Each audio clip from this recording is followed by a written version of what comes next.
আপনি কি কখনো অনুভব করেছেন যে আপনি কোনো জিনিসকে এত বেশি চান যে সেই জিনিসের খেয়ালে আপনার চোখগুলো ভিজে যায়? আপনি কি কখনো সেই জিনিসের জন্য মনের গভীর থেকে আল্লাহর কাছে দোয়া করেছেন? আপনি কি কখনো এমন অনুভব করেছেন যে আপনার দোয়াগুলোর জবাব পেতে শুরু করেছেন? তাহলে শুনুন, আজ আমি এমনই কিছু ইশারার ব্যাপারে জানাবো যে যখন আমরা মনের গভীর থেকে আল্লাহর কাছে দোয়া করি তো আল্লাহ অবশ্যই আমাদের দোয়াগুলোকে শোনেন। দোয়াগুলো শুধুমাত্র ভাষা নয়, বরং দোয়াগুলো তো অন্তরের ডাক হয়। যখন দোয়াগুলো কবুল হয় না তো মন হতাশ হয়ে যায়, অশ্রু গড়িয়ে পড়তে লাগে। কিন্তু মনে রাখুন, আল্লাহর হিকমত অনেক গভীর। উনি চান যে আমরা তার উপরে পুরোপুরি অপেক্ষা করি আর সবরের পরীক্ষা দিই। অনেক সময় এমন হয় যে আমরা যেই নিয়ামতের তলাশে দিনরাত অস্থির হই, আল্লাহ তাআলা সেটাকে পরীক্ষার মাধ্যম বানিয়ে দেন। এটা এই জন্য যেন তিনি দেখতে পারেন যে আমরা ওই নিয়ামতকে পাওয়ার জন্য কতটা কুরবানি দিতে পারি। তাহলে মনে রাখুন, দোয়াগুলো কবুল না হওয়া সবসময় হতাশার কারণ হয় না, বরং এটা আল্লাহ তাআলার ভালোবাসার একটা পরীক্ষাও হতে পারে। আল্লাহ দুনিয়ার কোনো জিনিসই চিরস্থায়ী বানাননি। যেমন ফসল ফলে তারপরে গাছ মারা যায়, তেমনি প্রতিটা কষ্টেরই একটা সমাপ্তি আছে। কখনো কখনো এমন লাগে যে এখন আমি এই বিপদ থেকে আর বের হতে পারবো না, কিন্তু আল্লাহ সব সময় আমাদের জন্য কোথাও না কোথাও থেকে রাস্তা অবশ্যই বানিয়ে দেয়। যখন পরিস্থিতি খারাপ থেকে খারাপ হয়ে যায় তখন মজেজা হয়, আর দোয়াগুলোর জবাব দিয়ে আল্লাহ মনকে প্রশান্ত করে দেয়। তাহাজ্জুদ আদায়কারীদেরকে মজেজার অপেক্ষা করতে হয় না, বরং মজেজা নিজেই তাদের অপেক্ষা করে। আল্লাহর যখন কোনো অবাক করা কাজ করতে হয় তখন তিনি আপনাকে তাহাজ্জুদ পর্যন্ত টেনে আনেন।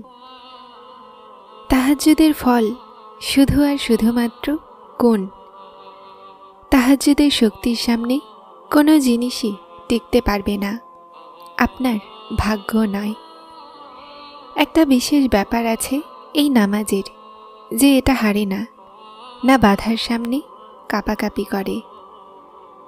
মনের বারবার একই দোয়ার জন্য আল্লাহর সামনে কান্না করা কাকতালীয় নয়, কেননা যে আল্লাহর কাছে করা দোয়াগুলোর যোগাযোগ না থামায়, আল্লাহ তাদেরকে তাদের চাওয়ার সাথে মিলিয়ে দেয়।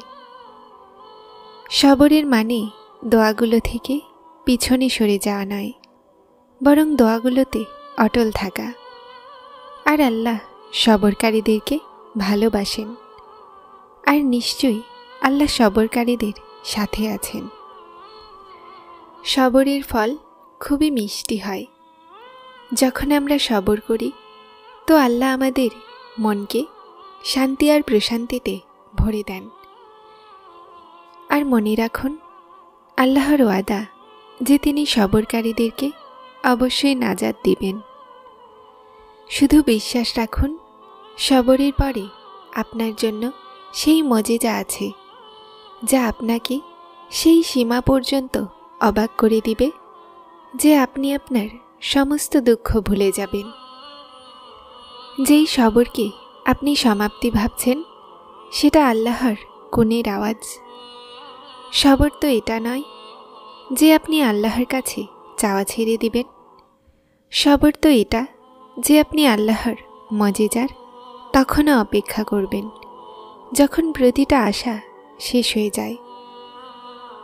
আল্লাহ তো অন্তরে থাকেন, তাহলে দোয়াগুলোর পূরণ হওয়ার যে আশা এতক্ষণ আপনার মনে আছে সেটা আল্লাহর ইচ্ছা ছাড়া কিভাবে হতে পারে? সবর তো এটা যে আপনি তখনও আল্লাহর পরিকল্পনার উপরে বিশ্বাস রাখবেন যখন আপনি কষ্টে ভেঙে খণ্ড বিখণ্ড হয়ে গেছেন। যদি ক্লান্ত হয়ে গেছেন তখনও দোয়ার জন্য হাত তুলুন আর আল্লাহকে বলুন যে আপনি এখনও হতাশ হননি। তাহলে আপনি এতটুকু কথা কেন বুঝতে পারছেন না যে আপনার চাওয়ার জন্য আল্লাহ মজেজা তৈরি করে বসে আছেন? আল্লাহ কোরআনে বলেন, আর যারা তাড়াহুড়া করে না আল্লাহ তাদেরও আদা করে রেখেছেন যে সবরকারীদেরকে তাদের ফলও অগণিত দেয়া হবে। তারপর আল্লাহ আপনার ফল পাঠান সেই সুরতেই যেভাবে আপনি হারিয়ে ফেলেছিলেন। আপনি তার পরীক্ষায় উত্তীর্ণ হন, তিনি তার ওয়াদা পূরণ করবেন। তাহলে দোয়া করতে থাকুন। আপনার কোন দোয়া আপনাকে গুণের মঞ্জিল পর্যন্ত নিয়ে যাওয়ার জন্য আল্লাহ বেছে রেখেছেন এটা আপনি কখনোই জানতে পারবেন না।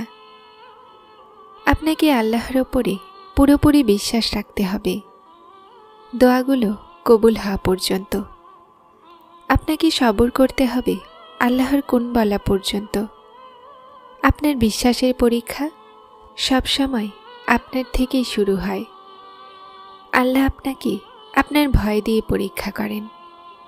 বিশ্বাসের সমস্ত রাস্তাগুলো বন্ধ করেই আল্লাহ দেখেন যে কতটা বিশ্বাস রাখেন আপনি। তিনি প্রতিটা সেই জিনিসের মাধ্যমে আপনার পরীক্ষা নেন যেটা হারাতে আপনি ভয় পান। তাহলে আল্লাহও আপনাকে দেওয়ার জন্য সেই দরজা খোলেন যেগুলো আপনার নজরে কোনো অস্তিত্ব থাকে না। আর তারপর যখন আপনি বন্ধ রাস্তা সত্ত্বেও চাওয়া ছাড়েন না আর সবরের মাধ্যমে আল্লাহর মজেজার অপেক্ষা করেন, তো তারপর তিনি আসমানের সব দরজা খুলে দেন আর বিনা মেঘেই রহমতের বর্ষণ করে দেন। আর তারপর সেই দিনও আসবে যখন আপনি হেসে বলবেন যে আল্লাহ আমার মন এমনভাবে প্রশান্ত করে দিয়েছেন যেমন আমি ভাবতেও পারতাম না, ইনশাআল্লাহ। আপনি কি জানেন না যে দোয়াগুলো নসিবের মোকাবেলা করার ক্ষমতা রাখে? আর সেই দোয়াগুলো তো নসিবের চেয়েও বেশি শক্তিশালী হয়, যা বারবার চাওয়া হয়, যেগুলোর চাওয়ার তীব্রতা সময়ের সাথে সাথে বাড়তেই থাকে।